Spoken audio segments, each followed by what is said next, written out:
Saludos hermanos, hoy vamos a continuar con nuestros estudios proféticos que estamos llevando día a día del mapa profético adventista. Para poder comenzar con nuestro estudio de hoy que titula El sellamiento en su segunda fase. No te olvides, estamos haciendo el mapa profético adventista. Primero hemos empezado con el reavivamiento, luego hemos seguido con la reforma, luego con el sellamiento en su primera fase, luego el zarandeo que iba a haber en la iglesia, y ahora el sellamiento en su segunda fase. ¿De qué se trata? ¿Por qué se le llama segunda fase? Eso lo vamos a descubrir en el día de hoy. Vamos a hacer una oración para poder empezar con nuestro estudio. Bondadoso Padre que moras en los cielos, estamos agradecidos a ti porque nos das la vida y la salud. Y humildemente te rogamos que tu presencia nos acompañe en el día de hoy, porque te lo suplicamos en el nombre de Jesús. Amén. Amén, Señor.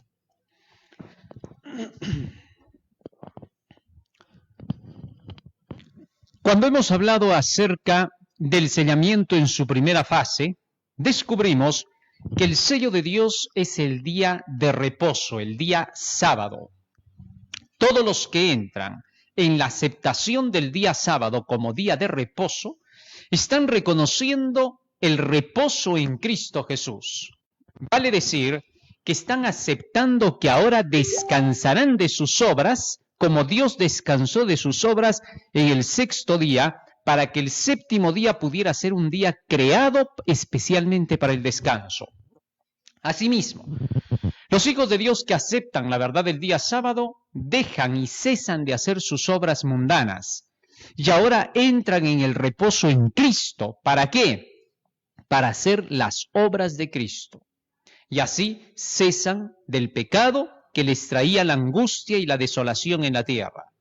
Así precisamente es como entra la segunda fase de este sellamiento, cuando los hijos de Dios, después de aceptar la señal del sábado, empezar con la primera parte, ahora pasan por el proceso del zarandeo, al haber escuchado la verdad clara, cuando ya saben que la verdad adventista del mensaje de los tres ángeles es la verdad. Entonces, al pasar por el proceso del zarandeo, se ve si esa verdad ha quedado clara en su mente y ellos la están aceptando como es. Si en el proceso del zarandeo estos no pasan, quiere decir que entonces no tuvieron la verdad clara en sus mentes. Y lo peligroso es que este tipo de personas podría renunciar a la fe. Por eso, los dirigentes en la iglesia deben de tener mucho cuidado en educar bien a la gente. La iglesia se trata de un centro de educación. Educar a la gente para que soporte en medio de las pruebas. Ese es el trabajo de la iglesia adventista del séptimo día. Hacer que la gente conozca cómo soportar en medio de las pruebas. Cuando la gente pasó ese zarandeo, ahora ya tiene formado en él el carácter de Cristo. Y al haberse formado el carácter de Cristo en estas personas, ahora son capaces de poder tener ese sello completado. Es que el sello de Dios no es que se pone de frente de un golpe y queda ya afirmado. No, señor. El sello de Dios, vamos a ver a través de la Biblia y el espíritu de profecía, cómo es que se graba en la mente, a fin de que pueda quedar allí. Elena de White utiliza algunos ejemplos de cómo se sella con ese sello, valga la redundancia, sobre la cera. Se lo aprieta, se lo graba bien y luego recién se saca y queda la imagen. O sea, es un proceso. De eso vamos a hablar. Primero veamos qué dice la Biblia en cuanto a ese sellamiento después del zarandeo final. Isaías capítulo 66. Y en el versículo 5 se nos habla de aquellos que dentro de la iglesia, dentro del pueblo del Señor, hayan sido fieles a Dios y por eso hayan sido maltratados por sus propios hermanos, de lo que habíamos hablado en el zarandeo. El trigo y la cizaña. La cizaña persiguiendo al trigo, tratando de que se desanimen de seguir el mensaje del tercer ángel, que es la verdad para este tiempo. El plan de Satanás es hacer que el pueblo de Dios se desanime de la fe, que deje el camino y que apostate de la fe. Ese es su plan de Satanás. Por eso el diablo no quiere que estudiemos el mensaje de los 3 ángeles para que caigamos. Entonces ese grupo es el que se opone y le dice a los fieles el Señor, Isaías 66:5, oíd palabra de Jehová, vosotros los que tembláis a su palabra, vuestros hermanos que os aborrecen la cizaña y os echan fuera por causa de mi nombre, os botan de las sinagogas, de las iglesias, dijeron, Jehová sea glorificado, pero él se mostrará para alegría vuestra y ellos serán confundidos. Así de sencillo. Así que entonces aquí viene la separación. Unos que piensan que Dios los va a glorificar porque ellos van a tener la razón y que todo va a demostrar que ellos están en lo correcto. Y los otros que son los que tiemblan a la palabra de Dios, que viven de toda palabra que sale de la boca de Dios. Estos no son los que andan diciendo, ¿para qué tanto conocimiento? No, estos son los otros, los que viven de la palabra de Dios. Aquellos que dicen, ¿para qué tanto conocimiento? Deberían despertar ahora y ponerse de parte del trigo, de los que viven de toda palabra que sale de la boca de Dios. Están invitados a unirse. Hay muchos que pueden haber estado yendo por el camino de la cizaña por mucho tiempo, porque de repente sus pastores los engañaron o los superiores de los pastores mismos engañaron a pastores. O algunos otros son engañados directo por el diablo para creer mentiras. Todos ellos ahora deberían buscar mientras puede ser hallado el Señor. Buscarlo con todo el corazón. Pero bien, una vez que se dé esta separación, nos sigue diciendo el versículo 19. Y pondré entre ellos señal y enviaré de los escapados de ellos a las naciones de Tarsis, Fulud, a todo el mundo, para pregonar mi gloria entre las naciones. ¿Qué quiere decir eso? Los escapados del zarandeo, los que finalmente triunfan en el zarandeo, son sellados, dice aquí, por Dios. Así que entonces hay un proceso. Empieza el sellamiento en su primera fase, viene el zarandeo, termina el zarandeo y finalmente terminan de ser sellados los hijos de Dios. O sea, todo ese proceso tienen que pasar los hijos de Dios. No será fácil pasar el proceso del zarandeo. Nos dice la mensajera del Señor en las citas que tenemos preparadas aquí en el Word. Un poquito avancemos hacia la cita de la hermana de White para que leamos qué proceso tienen que pasar todavía los hijos de Dios. Avancemos un poco más. Avancemos. Pasemos todo eso. Hasta allí. Fíjense en esto. Dice la mensajera de Dios. Vivimos en tiempos de peligro. Está hablando del proceso del zarandeo hacia el sellamiento. Dice, vivimos en tiempos de peligro. Nuestra única seguridad está en caminar en las huellas de Cristo y llevar su yugo. Tiempos turbulentos están delante de nosotros. En muchos casos, los amigos se enemistarán. Esto pasa en el zarandeo. Sin causa alguna, los hombres llegarán a ser nuestros enemigos. Fíjense, sin causa alguna, los hombres se van a hacer nuestros enemigos. ¿Y qué cosa van a hacer al hacerse nuestros enemigos? Los motivos del pueblo de Dios, es decir, de los que siguen el tercer ángel, serán tergiversados no solamente por el mundo, sino también por sus propios hermanos. Imagínate dentro de la iglesia. Los siervos del... ¿Seguimos avanzando? Se nos durmió nuestro hermano. Los siervos del Señor serán colocados en situaciones difíciles. Fíjese, los siervos del Señor serán colocados en situaciones difíciles. A fin de justificar la conducta egoísta e injusta de los hombres, se hará una montaña de una insignificancia. Alza tus ojos, 175. En la misma iglesia ocurren estas cosas. Sigue diciendo más. La obra que los hombres han hecho fielmente será desacreditada y desestimada. Debido a que sus esfuerzos no son acompañados por una aparente prosperidad, por medio de tergiversaciones estos hombres serán vestidos con los oscuros ropajes de la deshonestidad. Debido a que circunstancias que están más allá de su control confundieron su obra, se los señalará como hombres en quienes no se puede confiar, y esto lo harán los miembros de la iglesia. En pleno zarandeo dentro del pueblo del Señor, los propios miembros de iglesia, los mismos hermanos, van a señalarte a ti que llevas el mensaje del tercer ángel con los oscuros ropajes de la deshonestidad. Van a hablar pestes de ti. Esto tiene que ocurrir en la iglesia. Si no ocurre, somos la iglesia falsa entonces. En el pueblo adventista del séptimo día se tiene que dar esto, con la finalidad de que no te escuchen cuando estés llevando el tercer ángel. Van a inventar contra tu honor, van a hablar pestilencias, cosas que ellos mismos posiblemente están allí en esos pecados, los van a lanzar sobre ti, porque saben que la gente a veces gusta del chisme todavía dentro de la iglesia. Por eso ahí se va a saber quién está convertido y quién no. Los verdaderos convertidos no van a creer nada de estas cosas, porque convertido solo es aquel que conoce que esto pasaría. El no convertido, el que está a medias, aquel que no ha estado escudriñando las escrituras como debe de ser, caerá fácilmente en esa trampa. Satanás sabe que así cae la gente y utilizará de esa mentira. Sigue diciendo más acá. ¿Dónde nos quedamos? Allá. Y esto lo harán los miembros de la iglesia. Los siervos de Dios deben armarse con la mente de Cristo. ¿Qué cosa es armarse con la mente de Cristo? ¿Ah?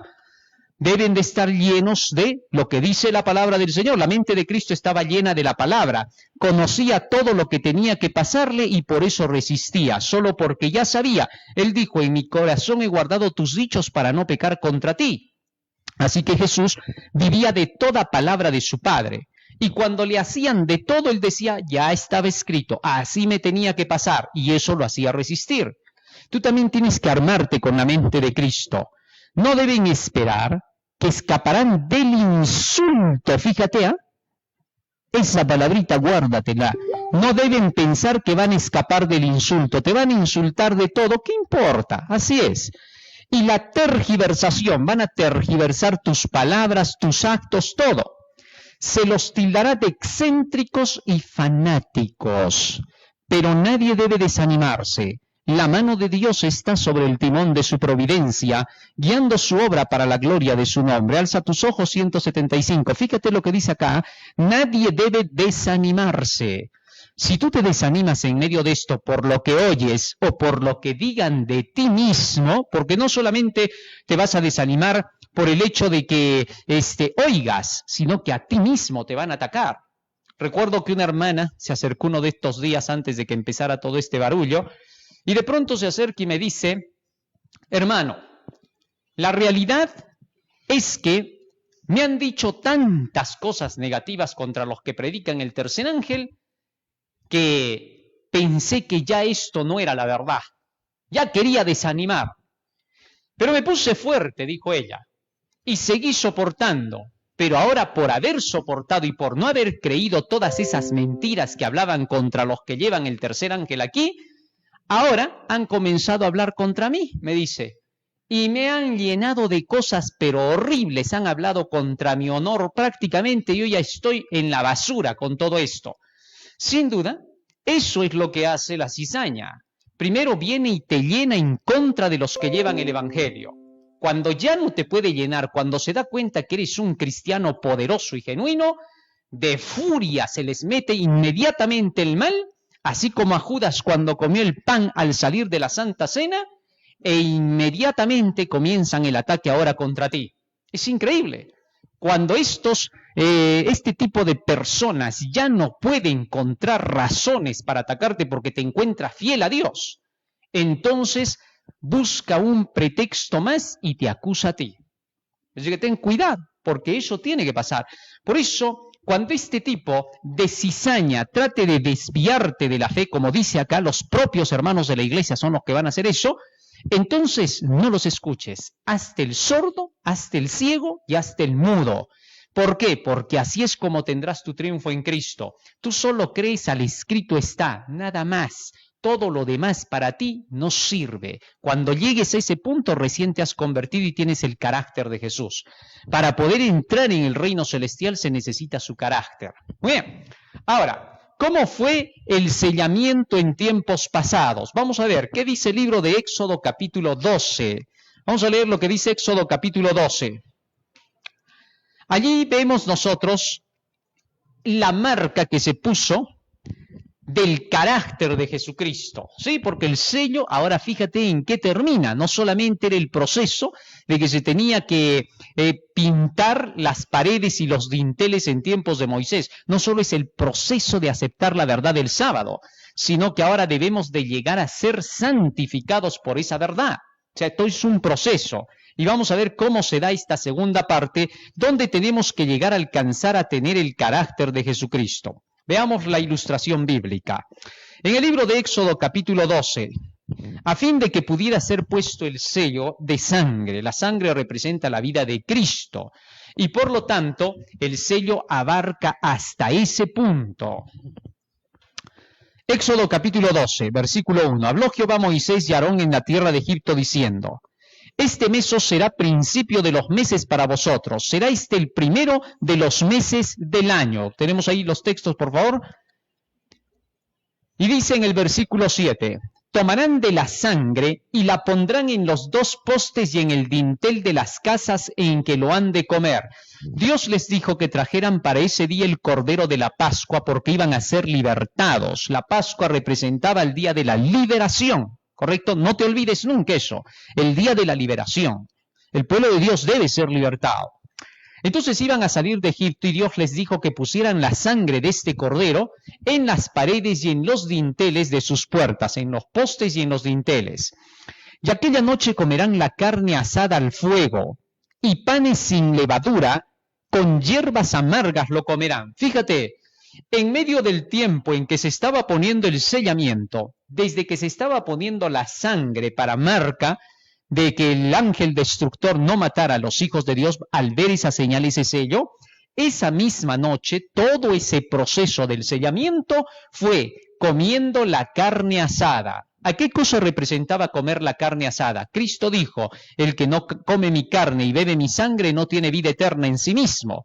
Así que entonces la carne asada del cordero representaba a comer la palabra de Dios, comer el cuerpo, la carne de Cristo.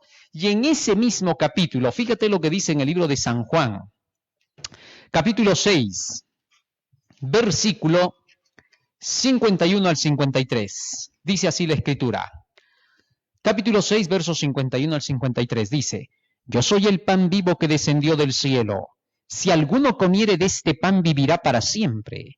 Y el pan que yo daré es mi carne, la cual yo daré por la vida del mundo. Entonces los judíos contendían entre sí diciendo: ¿cómo puede éste darnos a comer su carne? Jesús les dijo: de cierto os digo, si no coméis la carne del Hijo del Hombre y bebéis su sangre, no tenéis vida en vosotros. El que come mi carne y bebe mi sangre tiene vida eterna, y yo le resucitaré en el día postrero. Versículo 63. El Espíritu es el que da vida, la carne para nada aprovecha. Las palabras que yo os he hablado son espíritu y son vida. Jesús se estaba refiriendo entonces a su palabra como su carne, como su sangre, y los que comen la carne y la sangre de Cristo, su palabra, esos tienen vida. Ahora bien, teniendo eso en cuenta, la noche que en Israel estaban ellos comiendo la carne asada, vamos a la cita, que estaban comiendo la carne asada, dice, la comerán de noche en medio de las tinieblas, en medio de la ignorancia que hay dentro de la misma iglesia, en todo el pueblo, allí tienes que comer tu carne asada. Y era una noche de angustia, una noche en la cual ellos ya sabían que tenían que huir al otro día saliendo de Egipto. Así que fue una noche de angustia.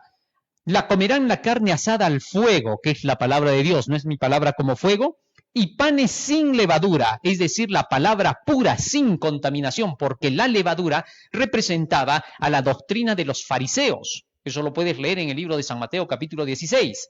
Y luego dice, con hierbas amargas lo comerán, que representaba la amargura que habían tenido todo el tiempo ahí en Egipto y esa noche de aflicción que tenían que salir porque era el día de su libertad.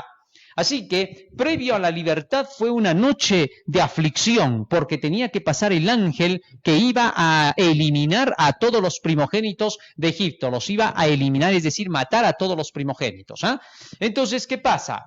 Ninguna cosa comeréis de él cruda ni cocida en agua, sino asada al fuego, su cabeza con sus pies y sus entrañas. Ninguna cosa dejaréis de él hasta la mañana, y lo que quedare hasta la mañana lo quemaréis en el fuego. Fíjense lo que dice ahora acá. Dice que todo lo que era la carne de ese cordero se tenía que comer durante esa noche de aflicción. Bueno, estos ejemplos son para que cada vez que pasa algo en este mundo, como en estos días, que sea un tiempo en que nosotros nos alimentemos de la palabra del Señor, que nos llenemos, y es el mejor momento porque lo hacemos con más ganas y con más cuidado, temerosos de Dios. Eso es lo bonito del Señor, sabe cómo conducir a su rebaño, el que los condujo como a un caballo por el desierto. Tal es así que entonces sigue diciendo, y lo comeréis así, ceñidos vuestros lomos, vuestro calzado en vuestros pies y vuestro bordón en vuestra mano, y lo comeréis apresuradamente, es la Pascua de Jehová. ¿Cómo dice que había que comerlo? Apresuradamente, o sea, lo más rápido posible, el poco tiempo que tengamos durante estos días hay que comer, comer y comer, llenar la lámpara que no se había llenado durante tantos años. El Espíritu de Dios te puede dar conocimiento en minutos, lo que no se hizo en años, cuando tú dispones tu corazón para poderlo recibir. Eso es lo bonito que tiene Dios, que se acuerda de sus hijos. Muchos oran diciendo en estos días, Señor, acuérdate de tu pueblo. Claro que se está acordando porque te está dando todo su alimento. No pensarás que es de otra manera. Y si tú tienes temor por las cosas que ocurren en el mundo, Jesús te dice, ¿de qué temes si yo estoy acá? Mientras tú recibas mi palabra, tienes vida eterna. No hay ningún problema de nada. Por tanto, la vida está allí. Y todo lo que tenemos que hacer es preocupémonos por la Biblia, por nuestro conocimiento. Digamos en estos días, Señor, gracias por contestar nuestra oración de consuelo y protección, de darnos lo que necesitamos. Nos está capacitando como un padre a su hijo. Nos está diciendo, fíjate que en el mundo están pensando hacer cosas terribles los grandes de la tierra. Entonces yo te voy a capacitar y te voy a volver más que poderoso para resistir todo. Sí, porque en este tiempo no vas a resistir con armas, no vas a resistir con ejercicio soldadesco, no vas a resistir con la defensa de tu gobierno, no, eso no te va a ayudar a resistir. En estos tiempos se resiste con el escrito está en la cabeza. Como ya conoces los escritos, siempre dicen, todo está escrito, está clarísimo. Así es como se resiste. Muy bien, así entonces fue puesto el sello de Dios con la sangre de Cristo. La sangre es la vida de Cristo. Por lo tanto, entonces, todas nuestras casas, todos nosotros deberemos ser marcados con la sangre de Cristo, con la vida de Cristo. Pero la vida de Cristo está en su palabra. Acabamos de leer en San Juan 6:63. Las palabras que yo os he hablado son espíritu y son vida. Muy bien. Ahora, ¿qué pasó en otro incidente? Regresemos otra vez y vemos el incidente también de la mujer Rahab en Josué capítulo 3, versículo 18 al 21. He aquí que cuando nosotros entremos en la tierra, le dijeron a Rahab los espías que fueron enviados por Moisés para poder ver la tierra de Canaán. He aquí que cuando nosotros entremos en la tierra, tú atarás este cordón, Josué, de grana a la ventana por la cual nos descolgaste, y reunirás en tu casa a tu padre y a tu madre, a tus hermanos y a toda la familia de tu padre. Cualquiera que saliere fuera de las puertas de tu casa, su sangre será sobre su cabeza y nosotros sin culpa. Mas cualquiera que se estuviere en casa contigo, su sangre será sobre nuestra cabeza si mano le tocare. Y si tú denunciares este nuestro asunto, nosotros quedaremos libres de este tu juramento con que nos has juramentado. Ella respondió, sea así como habéis dicho. Luego los despidió y se fueron y ella ató el cordón de grana a la ventana. Se le había dicho a Rahab la ramera que por haber recibido a los 2 espías que fueron para Jericó, este acto que ella realizó de proteger las cosas de Dios, de hacer que la obra del Señor avance, ese acto haría que ella pudiera ser salvada, pero tenía que poner su cordón de grana para que en ese momento, cuando ellos llegaran, pudieran ver todos los de Israel que en esa casa no tenían que entrar porque había una señal, la señal del cordón de grana, el color de grana, color rojo, porque era la representación de la sangre de Cristo. Eso iba a proteger a Rahab. Así también, todos aquellos que ahora sean protegidos por la sangre de Cristo, que es su palabra, la vida de Cristo, todos ellos podrán librarse en esta hora final. O sea que el sello es como una protección para el momento de la crisis. Por eso hay que asegurarse de tener el sello. Muy bien, vamos a ver ahora cómo vamos a obtener por completo ese carácter que es la vida de Cristo. Sí, porque toda la vida de Cristo está aquí, desde el Génesis hasta el Apocalipsis. Esa vida es la que nos va a proteger. Regresemos a las citas del Espíritu de Profecía y sigamos leyendo. Vamos avanzando. Veamos ahora a qué se refiere Elena de White cuando dice que el sello tiene que ver con el carácter de Cristo. Un poquito más allá. Hasta allí.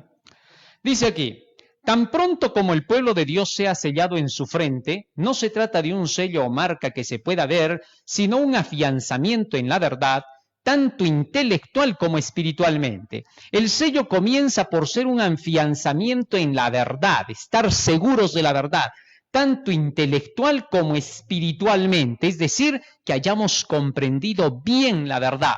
Sigue diciendo más, de modo que los sellados son inconmovibles. Cuando tú comienzas a entender la verdad, esa verdad bien comprendida en tu cabeza te lleva a realizar lo que la verdad te dice. Eso se llama normalmente la práctica de la verdad. Cuando tú crees en algo firmemente, eso se hace parte de tu vida y lo practicas con naturalidad. Eso es precisamente lo que tienen los sellados. Tan pronto como sea sellado y preparado para el zarandeo, este vendrá. Ciertamente ya ha comenzado. Muy bien. Aquí entonces empieza el sellamiento y viene el zarandeo. Seguimos avanzando, tal como lo hemos visto en la Biblia. Ahora lo estamos viendo con Elena de White. El sello del Dios viviente solo será colocado sobre los que son semejantes a Cristo en carácter. Ahora, nota bien. Dice, el sello del Dios viviente solo será colocado sobre los que son semejantes a Cristo en carácter, lo que significa que primero tienes que alcanzar a tener este carácter de Cristo y finalmente el sello del Dios será colocado sobre ti. ¿Está claro? Así que entonces, en sí mismo el sello no vendría a ser solo el carácter, sino alcanzas el carácter y recién eres sellado. Y el zarandeo es el que hace que puedas alcanzar ese carácter de Cristo. ¿Por qué? Porque te afianzas en la verdad. De tal modo que cuando llegue el zarandeo, permaneces firme y al permanecer firme, entonces manifiestas el carácter de Cristo y el sello queda hecho en ti. Ahora, sigamos leyendo para entender más. Dice, los que reciban el sello del Dios vivo y sean protegidos en el tiempo de angustia, fíjate que primero tienen que hacer, deben reflejar plenamente la imagen de Jesús. O sea, antes de que recibas el sello, primero debes reflejar plenamente la imagen de Jesús. Primeros escritos 71, 1851. Muy bien, ahora seguimos avanzando. ¿Qué es lo que se nos pide al decir tener plenamente el carácter o imagen de Jesús? ¿A qué se está refiriendo? Dice, el sello de Dios no será nunca puesto en la frente de un hombre o una mujer que sean impuros. Nunca será puesto sobre la frente de seres humanos ambiciosos llamadores del mundo. Nunca será puesto sobre la frente de hombres y mujeres de corazón falso o engañoso. Todos los que reciban el sello deberán estar sin mancha delante de Dios y ser candidatos para el cielo. Joyas de los Testimonios, tomo 2, página 71, 1882. Nota bien lo que dice acá. Para poder tener la imagen de Cristo hay que cumplir con todas estas condiciones. Y es ahí donde muchos adventistas comienzan a temblar y dicen, ¿y ahora para llegar hasta eso? Muchas veces en discursos y en temas se repite esto y se dice, tienes que alcanzar este nivel, de lo contrario nunca tendrás el sello de Dios. Y muchos salen diciendo de las reuniones, sí, tenemos que cambiar, pero ahora ¿quién va a alcanzar eso? Y se acercan al que les predicó y le dicen, ¿tú ya alcanzaste eso para que nos estés predicando? Y el que les predicó les dice, bueno, la verdad todavía a todos nos falta mucho. Y entonces todos quedan chasqueados y dicen, ¿y entonces? ¿Ahora qué hacemos? Nos predican eso, está bonito, muy bien, pero ¿y ahora quién lo alcanza? Y es que es así, se puede predicar, se puede enseñar muchas de estas cosas, pero se está todavía en el proceso. ¿Por qué? Vamos a ver por qué y cómo vamos a alcanzarlo, porque si no lo alcanzamos dice que no vamos a ser candidatos para el cielo. Quiere decir que hay que alcanzarlo, pero hay que saber cómo, se tienen que tener las herramientas y la llave que nos va a enseñar eso. No basta con quedarse en esto, no basta con decirle a la gente tienes que alcanzar esto, muy bien, tiene que alcanzar y eso es lo correcto, pero todavía hay un paso más. Seguimos avanzando. ¿Qué dice Elena de White? Primer lugar, ¿qué es ese carácter de Cristo que necesitamos? Dice, mediante la contemplación del incomparable amor de Dios, nos apropiamos de su naturaleza. Cristo representó ante los hombres y los ángeles el carácter del Dios del cielo. ¿Quién dice que vino a representar el carácter del Dios del cielo? Jesucristo. Muy bien. Entonces a quien tenemos que mirar es a Cristo para saber cómo se obtiene ese carácter. En San Juan 15:10 Jesús dijo, he guardado los mandamientos de mi Padre y estoy en su amor. O sea que entonces el carácter de Cristo es la obediencia a los mandamientos de Dios. Más claro no puede ser. Pero ahora espérate, porque muchos comienzan a tambalear y dicen, pero ¿quién puede obedecer todos esos mandamientos de Dios? Bueno, Jesús lo hizo, te voy avisando. Por eso es que tenemos que aprender de Él. Y Él dice, aprended de mí que soy manso y humilde de corazón. Aprendemos de Cristo en su palabra. Ahora bien, para que Cristo pudiera demostrar ese carácter, tuvo que hacer algo. La Biblia nos dice en el libro de San Lucas, capítulo 2, versículo 52, ¿qué fue el secreto de Jesús? Escúchalo. Dice así, y Jesús crecía en sabiduría y en estatura y en gracia para con Dios y los hombres. ¿Qué cosa dice que hacía Jesús? Crecía en la gracia. Crecer en la gracia significa crecer en la palabra. ¿Cómo sabemos eso? Salmo 45:2. Estas cositas tenemos que aprenderlas bien porque de lo contrario no podremos resistir. Salmo 45:2, fíjate lo que dice acá. Salmo 45:2, dice así la Escritura. Eres el más hermoso de los hijos de los hombres, se está refiriendo a Jesús. La gracia se derramó en tus labios, por tanto Dios te ha bendecido para siempre. La gracia se derramó, ¿dónde dice? En tus labios. Luego dice en San Lucas capítulo 4, versículo 22, haciendo alusión a que la gracia se derramó en los labios de Jesús, las siguientes palabras. Escucha bien lo que dice acá, porque todo esto es lo que nos va a ayudar a entender cómo se obtiene el carácter de Jesús. Dice así, versículo 22, San Lucas 4, 22, y todos daban buen testimonio de él y estaban maravillados de las palabras de gracia que salían de su boca. ¿Qué cosa dice que salía de la boca de Cristo? Las palabras de la gracia. La gracia entonces se derrama en los labios de Jesús porque de sus labios sale la palabra de Dios. Toda su enseñanza, toda la Escritura, toda la Biblia, desde el Génesis hasta el Apocalipsis, se llama la palabra de gracia. Fíjate lo que dice en Hechos 20:32. Libro de Hechos, capítulo 20, versículo 32. Escucha lo que dice allí. Dice la Escritura. Y ahora, hermanos, dice Pablo, os encomiendo a Dios y a la palabra de su gracia. ¿Por qué? ¿Cómo es esto? Bueno, Pablo le llama la palabra de gracia a las Escrituras. Y recuerda que cuando Pablo está escribiendo esto se refería particularmente a el Antiguo Testamento, porque todavía no estaba el Nuevo, y a ese Antiguo Testamento, que muchas iglesias lo rechazan, le llama Dios la palabra de gracia. Pablo le llama así en el Nuevo Testamento. Obviamente que toda la Biblia ahora se cuenta como la palabra de gracia porque es toda la palabra de Dios. Entonces esa palabra de gracia es la que Jesús recibió, se llenó de esas palabras, crecía en gracia y en sabiduría para con Dios y con los hombres. Y esas palabras de gracia son las que hacían de Jesús lo que Él era. ¿Comprendiste? Tal es así que entonces Jesucristo formó su carácter en base a las Escrituras. Y como tenía toda la Biblia en la cabeza, porque la estudiaba todos los días, él vivía de toda palabra que sale de la boca de Dios.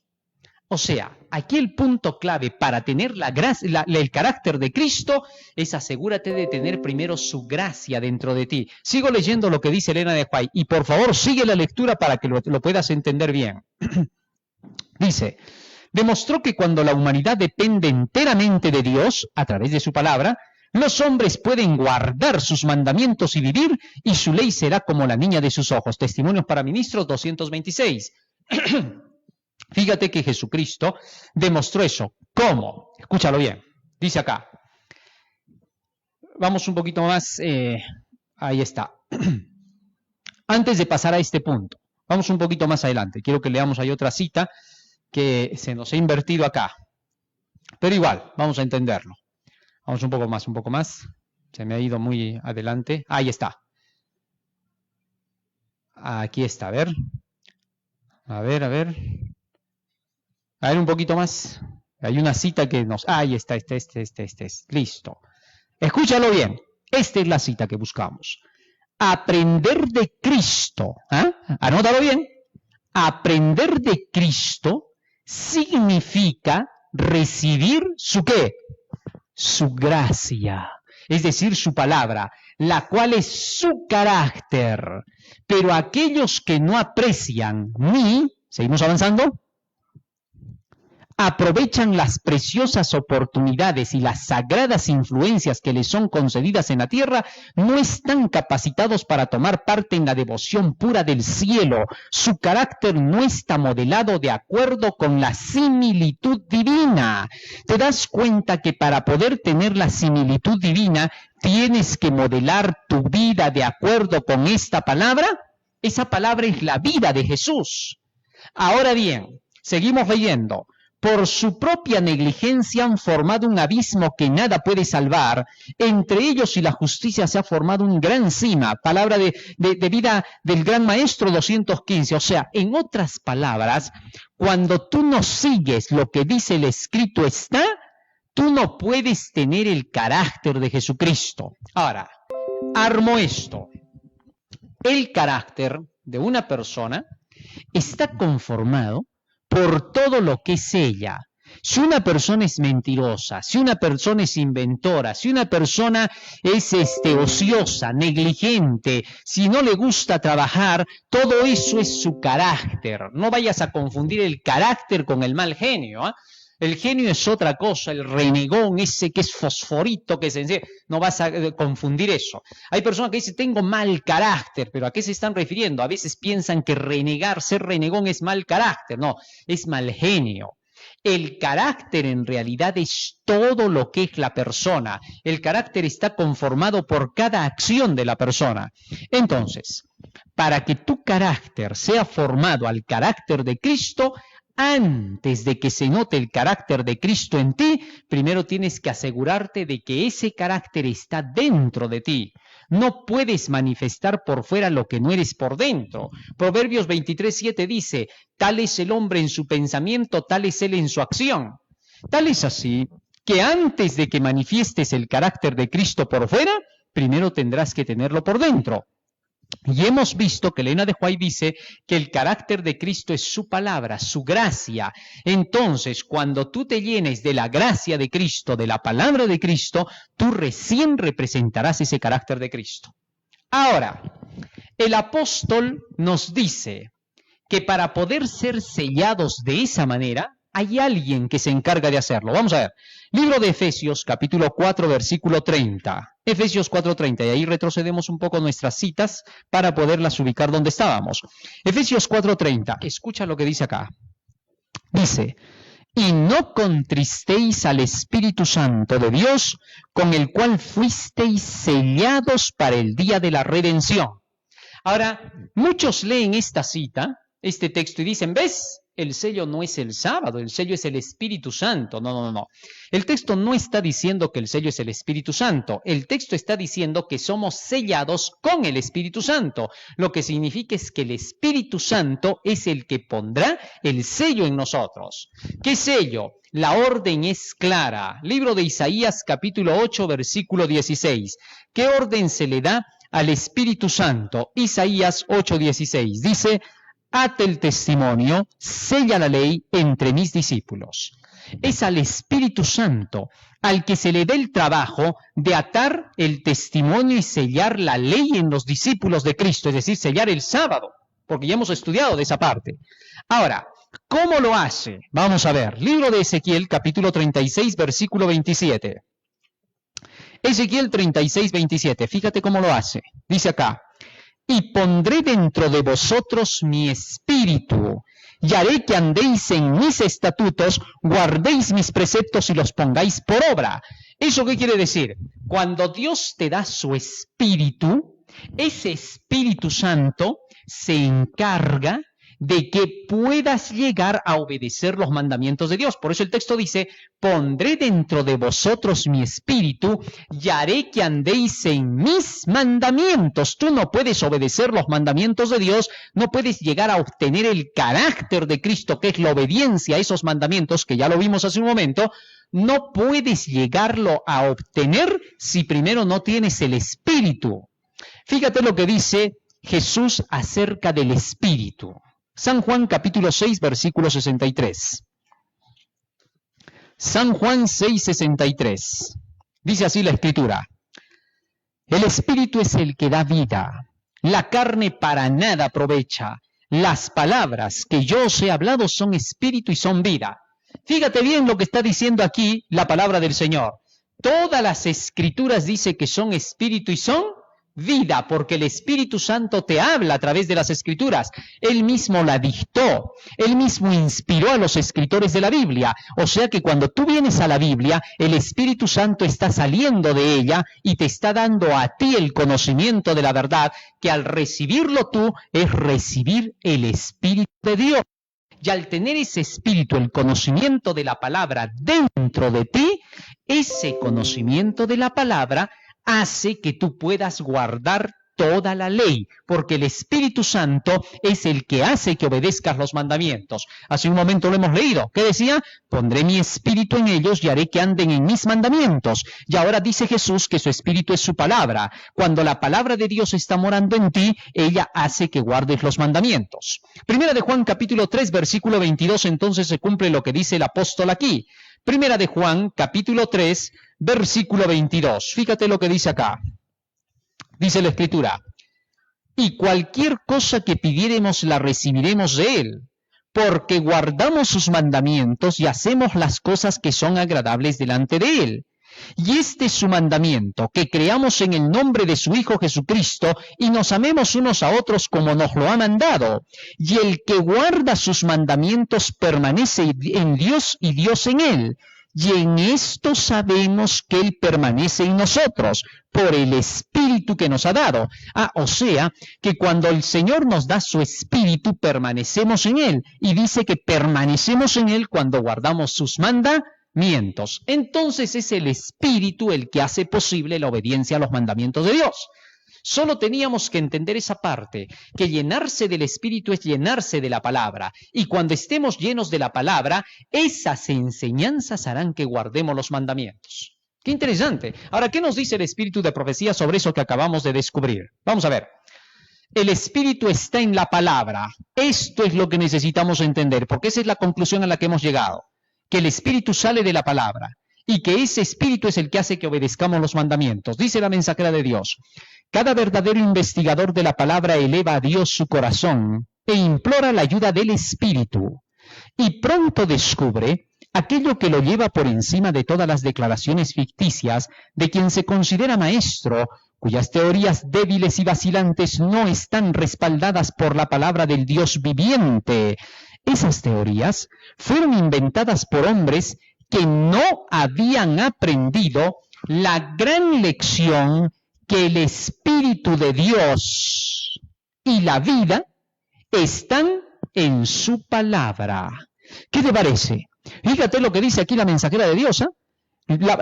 Esas teorías fueron inventadas por hombres que no habían aprendido la gran lección que el Espíritu de Dios y la vida están en su palabra. Eso quiere decir que el Espíritu de Dios está en este libro.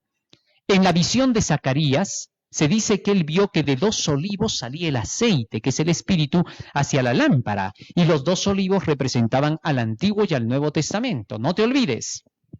Entonces, sigue diciendo la mensajera de Dios, si hubieran recibido de corazón los principios eternos contenidos en la palabra de Dios, verían cuán insustanciales e inexpresivos son todos los esfuerzos realizados para obtener algo nuevo a fin de crear sensación.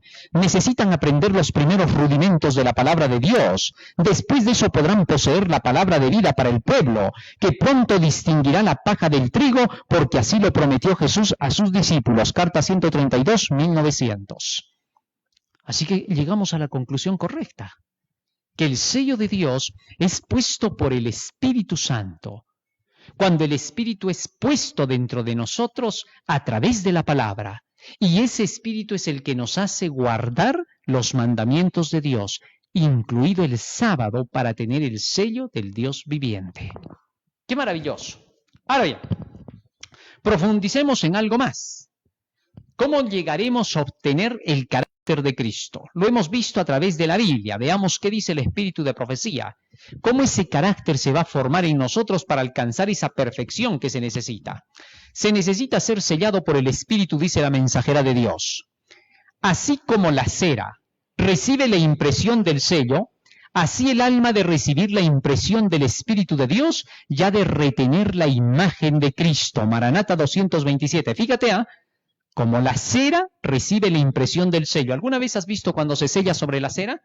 Se aprieta el sello y se lo fija bien y después se lo saca de a poquitos y queda sellado. Queda la imagen exacta del sello. Ella está empleando esa ilustración. Sigue diciendo más. ¿Cómo se sella? Para que el sello deje en la cera una impresión clara y destacada, no lo aplicáis precipitadamente y con violencia. ¡Ajá! Hay algunos que en una semana ya quieren bautizar gente que esté sellada. Quieren así, precipitada, rápidamente, y obligan al otro. Mira, que ya tienes que hacer esto, ya aquello. Y presionan a la persona. Así no se hace la impresión del sello. Para que la impresión del sello pueda darse, no tiene que ser precipitada ni con violencia. Tiene que ser paso a paso, con educación. Hay que educar a la gente. Cada una de las profecías, todo Daniel y el Apocalipsis, luego todas las doctrinas que tienen que ver con nuestra salvación. Solo cuando se le haya dado todo eso a la gente, recién estamos apretando el sello para que quede bien fijada la imagen de Cristo, puesto que ya hemos visto que el carácter o imagen de Cristo es todo lo que está en la Biblia. Entonces tendremos que educar pacientemente a la gente, con toda paciencia y doctrina, dice el apóstol Pablo, tema por tema. Pero hay algunos que ya quieren ver gente convertida. Traen a una persona y en una semana ya la quieren bautizar. Si es posible, el mismo día. Había un pastor que por ahí alguna vez lo escuché que dijo así: si un borracho viene y me pide que lo bautice, yo lo bautizo. Él es el que necesitaba ser bautizado, no el borracho. El borracho se iba a ir más rápido al cielo que él. ¿Cómo se le ocurre decir semejante atrocidad? ¿Cómo vas a bautizar a un borracho que no está convertido? Eso no tiene ningún sentido. ¿Por qué? Porque hay que educar primero. El apóstol Pablo es claro. Fíjate lo que dice en el libro de Primera de Corintios, capítulo 1. Muchos en los tiempos del apóstol Pablo, con fanatismo, quisieron levantarse a de una vez bautizar gente a como dé lugar. Pensaban que el bautismo tenía un poder especial en sí para salvar a la persona. El bautismo no salva a nadie, por favor. Dice aquí Primera de Corintios capítulo 1. Fíjate lo que dice el apóstol Pablo. Él es clarísimo. Verso 17. Pues no me envió Cristo a bautizar, sino a predicar el evangelio, no con sabiduría de palabras para que no se haga vana la cruz de Cristo. Fíjate lo que dice. Cristo me envió a predicar el evangelio, no mis propias palabras. Solo lo que dice la Escritura. Pero estos en una semana quieren decirle a la gente sus propias palabras. No enseñan las bases de las Escrituras, no enseñan las profecías, no enseñan por qué debemos creer en la Biblia. Y quieren que la gente ya se bautice. Esa es falsa conversión. Eso es que querer violentamente y precipitadamente imponer el sello. Eso no funcionará. El sello tiene que ser de a pocos, con enseñanza. Dice más, sino que con mucho cuidado lo ponéis sobre la cera blanda y pausadamente y con firmeza, ¿sigue? Se nos unió nuestro hermano otra vez, lo oprimís hasta que la cera se endurece. Así también tratad con las almas humanas. El secreto del éxito que tiene la influencia cristiana consiste en que ella es ejercida de continuo, y ello depende de la firmeza con que manifestéis el carácter de Cristo. Ayudad a los que han errado, hablándoles de lo que habéis experimentado. Mostradles cómo, cuando cometisteis vosotros también faltas graves, la paciencia, la bondad y la ayuda de vuestros compañeros de trabajo os infundieron aliento y esperanza. ¿Qué te parece? Ministerio de Curación 395. La mensajera del Señor está siendo clara. Para que pueda ser grabado el sello en el carácter de la persona, tiene que ser paciente. Hay algunos que les predican a sus familiares, les hablan de los temas y mañana ya los quieren ver cumpliendo todo. Eso no es posible, ni tú lo has hecho. Lo que tú tienes que hacer es siembra la palabra, enseña cada cosa como Jesús lo hacía. Jesús salía todos los días a enseñar, venía todo tipo de gente. Muchas veces venían los mismos del día anterior, otras veces venían otros nuevos. Y a cada uno le seguía dando la enseñanza. Y ahora, después de darles la enseñanza, Jesús tenía la paciencia de esperar a que vayan madurando con la enseñanza. Se iba de una ciudad a otra ciudad, a otra ciudad, seguía predicando el evangelio, así terminaba rápido. Y luego, cuando volvía a regresar por el mismo lugar, veía quienes habían madurado. Y se veía que los que habían madurado en la fe ya estaban enseñándoles a otros y traían a otros para que vengan a escuchar al gran maestro. Decían, ven, Jesucristo ha llegado, vas a escucharlo ahora, tú vas a ver cómo habla él. Esta gente ya había hecho su labor, había madurado. Así es el sellamiento. Lo que Dios quiere es que una vez que tú vas conociendo la verdad, ahora estudies por ti mismo. Lee toda tu Biblia. Puede ser que cuando la leas la primera vez no entiendas muchas cosas, eso no prueba que no estás entendiendo. Solo lee, llénate de la palabra. Cuando estés repleto de la palabra ya tienes el carácter de Cristo dentro de ti. Y ahora ese carácter va a salir a relucir, porque esas enseñanzas de ese libro penetran hasta los tuétanos y parten el alma y las coyunturas. Así que ese es el secreto. Sigue diciendo más la mensajera del Señor. Vamos más adelante. Nadie puede recibir el Espíritu por otro. Esto es lo que tienes que tener en cuenta. Pero el carácter es intransferible. Ningún hombre puede creer por otro. Es clarísimo, pues nadie puede leer la Biblia por ti. Viene otro y te dice, esto es así y así. Ah, así es. Vienes, oye, pero yo he leído otra cosa. No, lo que pasa es que tú malentiendes. Ah, debo estar malentendiendo entonces. Te engañan. Nadie puede decir por otro la verdad. Tú tienes que estudiarla por ti mismo. Ninguno puede creer por otro. Ningún hombre puede recibir el Espíritu por otro. Ah, o sea, es lo mismo, creer por otro, recibir el Espíritu por otro. Nadie puede impartir a otro el carácter, que es el fruto de la obra del Espíritu. Si estuvieran en medio de ella la tierra, Noé, Daniel y Job, vivo yo, dice el Señor Jehová, que no librarán ni hijo ni hija. Ellos por su justicia librarían su vida. Palabras de vida del Gran Maestro, 339. Ahora, ¿qué es tener el carácter de Cristo? Fíjate, ¿qué es lo que dijimos? Aprender de Cristo significa recibir su gracia, la cual es su carácter. Más claro que el agua, ya no puede ser. Vamos a la siguiente, avanzando. Vamos hasta más arriba. Ahí está. Recuerda esto, un carácter formado a la semejanza divina es el único tesoro que podemos llevar de este mundo al venidero. Los que en este mundo andan de acuerdo con las instrucciones de Cristo llevarán consigo a las mansiones celestiales toda adquisición divina. Nota bien lo que dice, los que en este mundo andan de acuerdo con las instrucciones de Cristo, la palabra, llevarán consigo a las mansiones celestiales toda adquisición divina. Y en el cielo mejoraremos continuamente. ¿Cuán importante es pues el desarrollo del carácter en esta vida? Palabras de vida del Gran Maestro, 267. Interesante lo que dice la mensajera de Dios.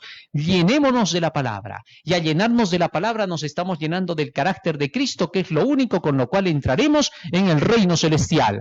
Muchos ignoran lo que deben ser a fin de vivir a la vista del Señor durante el tiempo de angustia, cuando no haya sumo sacerdote en el santuario. Los que reciban el sello del Dios vivo y sean protegidos en el tiempo de angustia deben reflejar plenamente la imagen de Jesús. Maranata, página 41. ¿Qué te pareció, hermano, esto?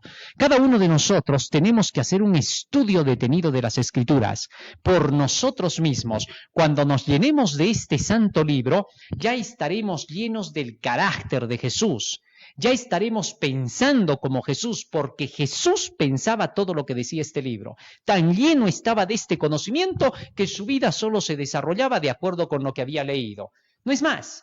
Así que cuando por ahí los dirigentes religiosos de cualquier iglesia y aún de la nuestra te vengan a decir que el carácter de Cristo para tenerlo tienes que orar y orar, y no te dicen que tienes que llenarte de la palabra, te están mintiendo. Más que solo orar, tienes que estudiar la Biblia. Las dos cosas van juntas, la fe y la oración.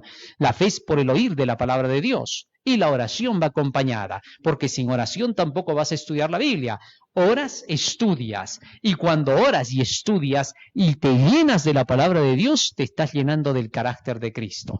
A eso se le llama tener el sellamiento, y ese es un proceso que tiene que ir a medida que tú vas leyendo. Por eso no te descuides de leer. Lee la Biblia y lee el espíritu de profecía todos los días. Dios nos ayude para poder llegar a obtener ese carácter necesario, que es el sello final que se pone en la segunda fase para el pueblo del Señor. Los que así reciban ese sello recibirán la lluvia tardía, que ese es nuestro próximo tema. Vamos a ponernos de rodillas y vamos a orar.